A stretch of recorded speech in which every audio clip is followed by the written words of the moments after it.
All right, welcome into the 305 guys on the 5 Reasons YouTube channel. I'm Ethan Skolinick. You can follow me at Ethan J. Skolinick and at 5 Reasons Sports. I got Alex Donno. You can follow him at Alex Donno. You can also find me on Threads, Blue Sky, Facebook, Instagram, pretty much everywhere that I don't want to be found. There's so much now, and I recently got on TikTok, and I try to be somewhat diligent with it, but there's a lot. Like, I haven't ventured into Blue Sky yet, but I'm on pretty much everything else, and it's like half my day now is social media updates.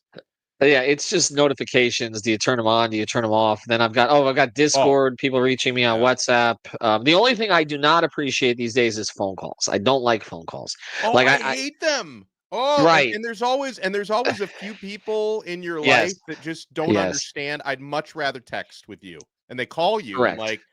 And then I'm like, all right, do I pick it up now? Do I No. dodge them? I usually dodge Alex, them. you can't set the precedent of picking it up, because if you do, then they'll expect you to pick it up the next time. And then there used to be rules with this. Again, like, I did grow up in a generation where we used phones that were hooked up to the wall, so it's not like I'm that young and all the rest of this. Right. But even I am like, there are about 4 or 5 people in my life that only call, and they're not family, and I just categorically, even if I'm free, I ignore the message because the call, because I do not want to set that precedent. No, text me. I'll let you know if I'm available. Right. I'll text you back. Otherwise, I'm going to send you a Calendly link, and you can set up a phone call with me. But that's pretty much where I'm at right now. Because usually the people who are the callers are usually someone that it's like, if I pick this up, minimum 20 minutes. Like, it's gonna take minimum 20 minutes to get out of this conversation. And so it's like, I really have to make a decision. Like, am I free for that long? Do I want to be free for that long? Correct. And then it's there'll be 4 requests on that call, because mostly people are calling you because they want something. That's what I've learned as I've aged here. So no, please don't call me. Yes, Alan, phones hooked to the wall. We had. I was born in '73. I was born 6 months before the Dolphins won their last Super Bowl that they've won. So yes, in fact, we not only that, but you had to like do the dial thing. Yes, I am. I'm a little too young for that. I remember phones hooked to the wall. I never had to learn to use the rotary phone. I think my grandparents might have still had one for like way too long, just because they had really old stuff. But we never had one of those in my house. 6, 2, 9. You got to do the entire thing. Hanging off a cliff. Don't call. Why are you calling me, Van? Like, if you're hanging off a cliff, I should be the last person. What am I going to do about it? Like, seriously. I hope you can land safely. That's basically what I'll say. No, or just text me or something, or send me a message on Blue Sky or what used to be Twitter or Threads or Instagram or something. I ain't picking up. If you're hanging off a cliff, maybe call the authorities. Call right. That might be better, right? You can still call them 911. Sometimes they actually pick up. No, my daughter knows. My daughter, like, she won't accept phone calls from me either. Like, see, I'm the other way. Like, I'll try to call her on FaceTime or whatever, and she'll be like, "Dad, just text." I'm like, okay. So there you're at. Anyway, we have a sponsor today. Right? So look at that, PrizePicks. I'm just trying to pivot here at some point. You used to be able to play PrizePicks back in my day. Probably had to call one of those 976 numbers or 800, whatever. Okay, go to PrizePicks.com. You had to make your selections on the rotary phone. You had to go more or less code. Exactly. People don't understand the hardships that we went through. All right, PrizePicks.com. Use the code 5 FIVE. Put down $50. You get excuse me, don't put down $50. Put down $5. You get $50 to play right away. That's the promo. It's a 10-to-1 promo. You can play across the sports. So again, if you're an NHL fan, I know the Heat are not playing for the next 5 days. We're going to talk about that. But you can jump in there with other NBA picks, and of course the NFL games coming up on this weekend. Dolphins host the Patriots, another game that should be a win for them. We'll see. PrizePicks.com. Use the code 5. Get $50 to play on a $5 deposit. And so there you are. All right, so let's get to it. Miami Heat. A couple episodes coming up on 5 on the Floor, by the way. I got a chance to talk to Donno today. He's someone, he used to be a caller. Now he's a texter now, thankfully. Yeah, but now he's a texter, thankfully. But he'll call at random times also. So, and he's younger than I am, so this is not an age thing. But anyway, episode coming out with Sedano and Brady and me. that's going to be posted here on the YouTube channel pretty shortly. Also, make sure to check out all the content on the other teams. Alex, so the Heat enter 6-7 into this mini break. This is the hip slide break because Shakira was supposed to perform at the arena, but I guess the shows got too big, so they're moving it to the stadium for next year, but it was too late to tweak the NBA schedule at that point. So the Heat essentially, like, they have like an all-star break way before the all-star break. And they go into it feeling a little bit better than they did coming off that 2-4 road trip because they're not the Sixers, basically. Sixers had a team meeting last night. 50 minutes, our guy Alex Toledo was waiting outside the locker room. That reminded me of Heat in 2010 in Dallas when they were 9-8. Except at least they were 9-8. The Sixers are 2-11, and they had and apparently in that meeting, someone leaked it to Shams, and in that meeting, Tyrese Maxey, who's injured right now, called out Joel Embiid for being late to practices and other things, and the tone that it was setting. So kind of in shambles. The Bucks are off to a slow start, which I projected, but they're playing a little bit better of late. Indiana has been slightly disappointing, which I also projected. The Cavs are 15-0, which I did not project. Yeah, I mean, although Alex, 12 of their 15 wins are against the East. They have a very weak strength of schedule. They haven't gone out west yet, but they are still first in the conference. Got to give them credit for that. Celtics have played about to the level that we expected. But Orlando has been okay, or pretty good since Paolo got hurt. But other than that, like the Heat enter at the 6th seed at 6-7. They would be the 12th seed in the West with that record. How would you assess where they are so far?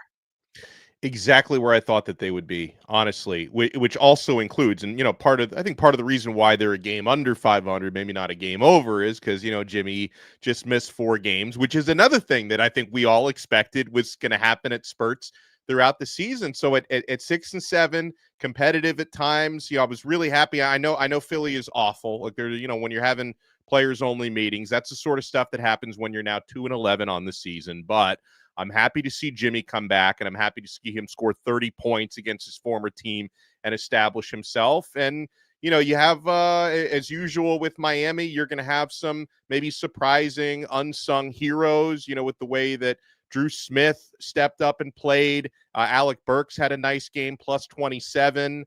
I see someone in the chat, complaining about Bam, which we've been doing a little bit of throughout the season. Tyler has another strong game, though, with 18 points to kind of be the Batman to Jimmy's Robin. So this is what I expected, Ethan. Like the Heat are not playing extraordinary basketball, nor, and maybe at times this season they've played terrible basketball, but it's like kind of the average so far through the first 13 games. I think this team has been basically exactly where we expected. I think the East has been a little bit worse than we thought, which is why they're able to hang around with a 6 seed at this point. But really, big picture wise, nothing surprised me so far.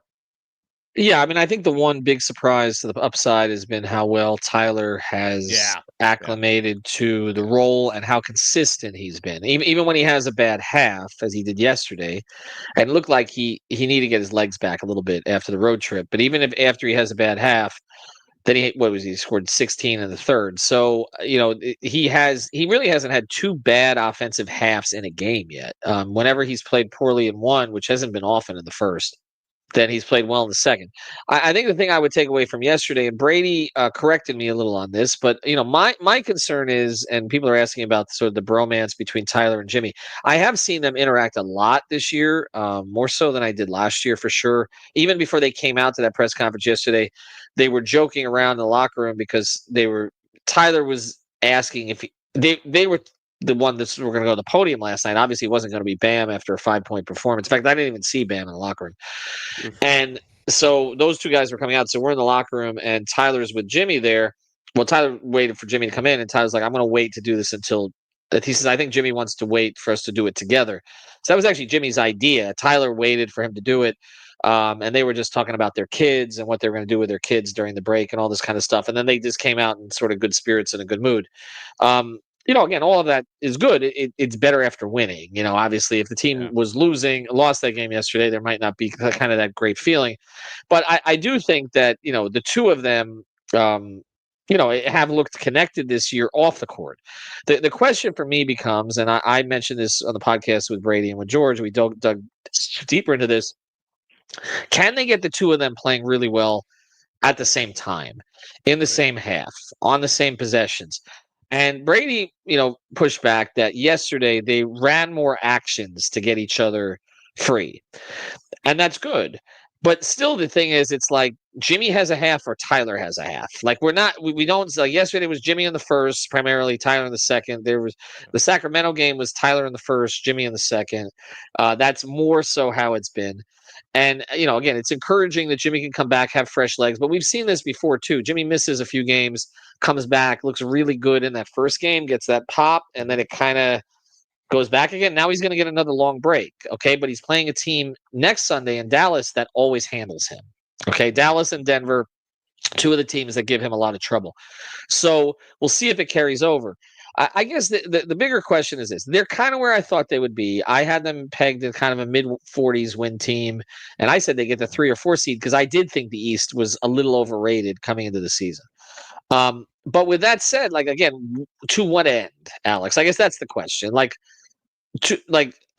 what is the upside potential? We've seen Tyler pop. Jaquez now is hurt, but we didn't really see a pop from him. Jovic is kind of dependent on the role in terms of how he's looked. Ware has not gotten a lot of looks. I predicted that. I told everybody he wasn't going to play a lot early in the season. But again, where is the up? Like, where is it going to come from that this team is going to be able to go on like a win 10 out of 12, separate themselves? I'm still struggling to see the three of them playing well enough together that's going to happen.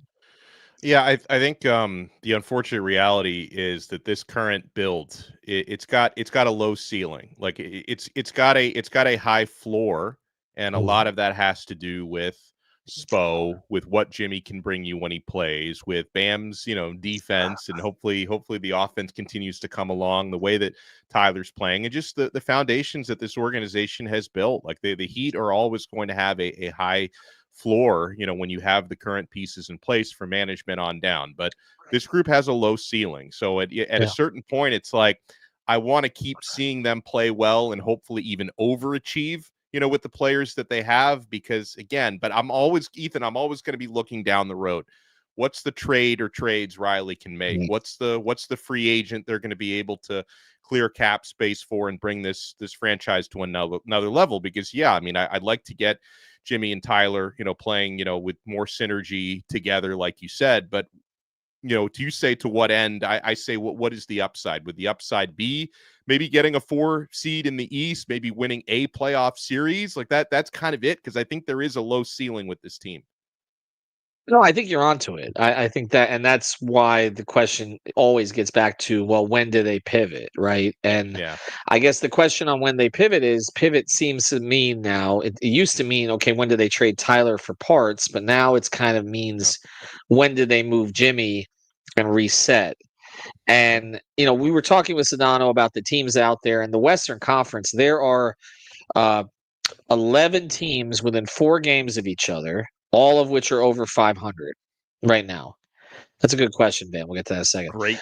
We should circle back to that question. Yeah. Well, there's no chance of a Dolphins first round victory. So I'm just, there's absolutely no chance. And there's zero. There's zero chance. Like, look at them. The best case scenario for the Dolphins, and it's if they catch Denver, right? We talked about the schedule and all that. But and they pass the Colts, is to get the 7 seed, in which case they're going to get in the first round the 2 seed, which is either going to be Kansas City, Buffalo, Baltimore, or Pittsburgh, 4 teams that have recently eliminated them in the playoffs, and 4 places they will never win in the postseason. So, again, I don't mean to. I don't think the chances of a Heat second round victory are good, but I can tell you the chances of a Dolphins first round victory are nil. Clip that. But so. Just historically, I'm not going any other direction until I see it. But I think that the pivot here, always, it comes back to, okay, are they going to move Jimmy? And I think they're going to be reluctant to do it if the team is hanging around sort of a, 4 to 6 spot in the East, because of the, some of these teams that have taken a step back. Look, everybody thought the Sixers could be injury prone. Even the Heat thought so. Even when the the move for Paul George was made, the comment was made to me by someone in the organization. Okay, well, when are they going to get somebody who's been past the second round recently? And now we're seeing it sort of falling apart, mostly because of the injury to Maxey and other things they've had. The Bucks, like I said, I thought everybody was too high on them because Middleton and Brook are on the other side at this point, in terms of an age perspective. So again, I didn't think those teams would be as good as people thought, but they're worse, okay, than even I thought. And so now you're kind of in a position where if you're the Heat, you're thinking, okay, we've got this heavy home schedule at the end of the year with a lot of softer teams on there. And if we can just kind of tread water and end up in this position, keep guys healthy, build synergy, then maybe we could be a 4 or 5 seed. They're not going to trade Jimmy in that circumstance. They're just going to let the situation play out, see if he opts in, see what happens. But I can tell you, he will have tremendous value at the deadline because of all those teams bunched up in the West.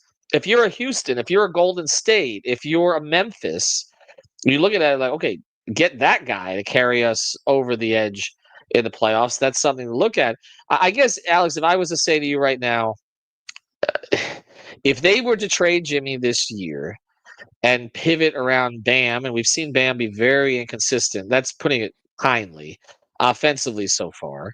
And Tyler has been better than expected, but again, if he's your best offensive player, what is your ceiling? Right. Like, would you be comfortable with a pivot like that? I would be hopeful that post Jimmy they can find another solution, but you would need to bring in really good. And to answer your question in a shorter way, because I was about to take it on a very long tangent, I would not be comfortable with a build where you're building around either Bam or Tyler as your alleged best player or your number one. I think you need to find a number one. I think Jimmy unfortunately is aging out of that role and being injured out of that role. I like the idea of trading him, at least being able to control where he ends up, because if Jimmy's not going to be part of my team in the long term, I'd rather him go west than somewhere else in the East. But to redo the build, either building around Tyler and or Bam, no, I don't think that's the answer. I think you need to find another superstar. A couple of things here. I'm looking at the comments, and then we'll get to these on the other side. Mark M, we need a top 5 pick. It's a great draft, but remember, the Heat only keep their pick if it is in the lottery, and I just have a really hard time seeing the Heat pivot to get into the lottery. They're not going to do that. They're as they always say, they're bad at tanking. Other teams are better at it. And even though you have Washington's bad as expected, but Brooklyn and Charlotte being a little better than expected right now.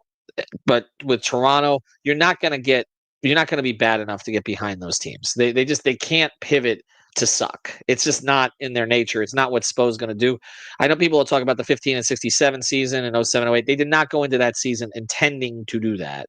Everybody got hurt, Shaq, etc. Then they traded him, and they just decided to play G Leaguers at the time. They were D Leaguers but that's not going to happen again. So it is a question of, again, at what point do you give up on trying to move forward this year? And do you look at a Cleveland, a Boston, anybody? I think Boston beats Cleveland in the playoffs, regardless of what Cleveland does now. But I think the Heat are going to have to evaluate, like, okay, how far can we take this thing? And is Butler's value going to be greater now than it's ever going to be? Terry will take us to the lottery watch. But I think Terry's taking his talents to the bench when he comes back. Anyway, we're gonna talk about another sponsor of the 5 Reasons Sports Network, and then we'll get to more of your comments. We'll just close by answering more of these questions here. BetterEdge.com. Use the code 5RSN. You get $20 to play right away. What's the Cleveland? Look at that, Cleveland, Boston. So we got the big one tonight. Boston. Yeah. How about being 15-0 and being a 5-point dog on the road? I did notice one thing though. Cleveland. And again, they got 14 other orders there, so there's other markets you can find on Better Edge. That's one of the things that makes it different. Go to BetterEdge.com, use the code 5RSN, get your $20 to play. But the Cavs are 12-0 against the East, and they have a very weak strength of schedule. So just take that in consideration. I'm not diminishing what they've done. I guess I am a little bit, but yeah. I would still lay the points with the Celtics tonight. I feel like that'll kind of be a statement game. Also, you see the Denver-Memphis game. There's some good games tonight, and Oklahoma City. It goes up against Wemby tonight. The Thunder, even with all the injuries, they're still first in the West. You can see they're 9.5-point favorites tonight. And the Lakers are playing better than expected. Also, they're 9-4 right now. They're 11-point favorites against basically the tanking Jazz. All right, so go to betteredge.com. Use the code 5RSN. All right, let's get to some of these. Let's get to some of the comments here. We'll answer them real quick. Throw one up, and you and I will take a crack at it. All right, let's see. Oh, how about this one on Bam? Is Bam's regression due to lack of aggressive play or the change of the offense? I'd like to know that as well, Ethan, if you've got the answer. Well, I think it's the second has led to the first. I think the change of the offense has made him somewhat hesitant. Yeah. And we know with Bam, hesitancy can linger. And I think that's what we're seeing right now. I didn't think he played that badly last night. I thought he did a good job on Embiid specifically, even though Embiid looked like he'd rather be somewhere else. But I think it's more so that he doesn't know where he's going to get, what spots he's going to get the ball. And I've made the point that this whole 3-point thing is cute. And I know he made one last night. He made a couple the game before. But I think this idea of him being entrusted to take threes at the top is just confusing things for him. It looks like sometimes he doesn't know when to shoot it, doesn't know where to go. Like, I'm fine with him taking the corner threes at the back end of the shot clock. Like, to me, like, that's like the ball swings to him in the corner. It's a short shot. I see him make those all the time. The top of the three, I'm not saying he can't take it, but making it a central part of the offense right now, I think has confused things for him. And maybe they do. I see some of the other cons. Maybe they just need to lean into the idea, Jimmy, Tyler, you're going to carry us offensively, and Bam, just get yours where you can. And I know then people are going to get frustrated at Bam, right? I mean, he had a 5-point game and they won. I mean, so it's not like it killed them last night. Well, how about this one for everyone who we all wanted to see Bam and Jimmy play with Dame? Alan Peter Kuya Thanos says send Jimmy and Bam to the Bucks so we get to see them. Yeah, I guess. Yeah, I don't know. Well, Bam and Giannis share an agent. I don't think they're sending Jimmy and Bam to the Bucks, but I do think the Bucks eventually. Right now, the Bucks are exploring trying to get pieces around about Dame and Giannis. I think at some point they may pivot to, okay, what can we get for Dame? I don't think they're going to move Giannis unless Giannis absolutely makes it clear that he wants to be moved and needs to be moved now. And mostly he's been passive aggressive so far, and I don't really think he wants to burn the bridge in Milwaukee. So there you go. Yeah. But it's a cute idea. Yeah, it is. What about? I don't think this scenario is going to come up. Ethan Cleveland will play at the Kaseya Center to go 25-0 and beat Golden State's record. Will Spo let that? Well, I mean, if they get through Boston tonight as 5-point underdogs on the road, then maybe I'll start believing they could do that. But Spo will not let that happen, Ethan. No, I don't think so. Although remember, it was in Cleveland almost knocked off the Heat's what ended up being a 27-game winning streak. You remember there was a game that the Cavs were up 27 points against the Heat. Shane Battier and LeBron started making threes and brought them all the way back. I don't think the Cavs are going to get past tonight undefeated. So I think that they'll be able to. Golden State can pop the champagne tonight. I would be surprised if the Cavs win. Although I'm impressed with what Atkinson's done for sure. All right, let's close with this one from Conk77. How long does Spo run with a new lineup? I actually think that he's going to run with this a little while. First thing, he doesn't tend to change lineups when they win. And second thing, something he said yesterday hit me. He said, these guys understand our core tenets. And if you look at it, and it's crazy that we're back here, and I know Heat fans are going to say this is their point, okay, about running it back, that Spo had to go to the 4 guys, okay, Bam, Jimmy, Duncan, and Tyler, who have been here each of the past 6 seasons. The 4 guys of that's the 4 of this build, basically, that are still here. And he had to go to them. And the crazy part of it, when you throw Haywood in there, who has become kind of a core player now, he's signed to a 2-year contract. That lineup had only played 5 minutes together over the past 2 seasons. Duncan was surprised by that, but Duncan's response to it was interesting. He's like, well, we're together all the time. Like that group, I think he's going to stick with that group to kind of get them out of this, at least until one of them gets hurt. And I think Terry is going to have to settle in off the bench, which means Jay Rich is probably going to need to sit like that. That's not working out right now. I would find a way to get Burke some minutes. Yeah, he's been rough, and I would find a way to get Burke some minutes, and then I think we'll see Jovic, Jaquez, and probably Love as the others coming off the bench as we go forward. So I think that they're gonna.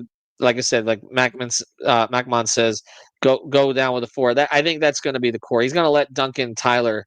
And look, they know what the limitations of that are. They know, obviously, defensively. But we saw yesterday, Duncan and Tyler had bad first halves. They had great third quarters. So I think there's a confidence in the two of them playing the way that they can both play on and off the ball at this stage. They're better players, both of them, than they were a couple years ago. So I feel like they can lean into that. All right, Alex, we appreciate it. We'll have more Heat content coming up. On Thursday, we'll do Dolphins now that I've given away the end of their season. They're still in it. 42-7 in Pittsburgh. That's where this is. No, they won't. Baltimore, Buffalo, Kansas City. One of them. And one of them. Anyway, have a good day, Alex. See ya.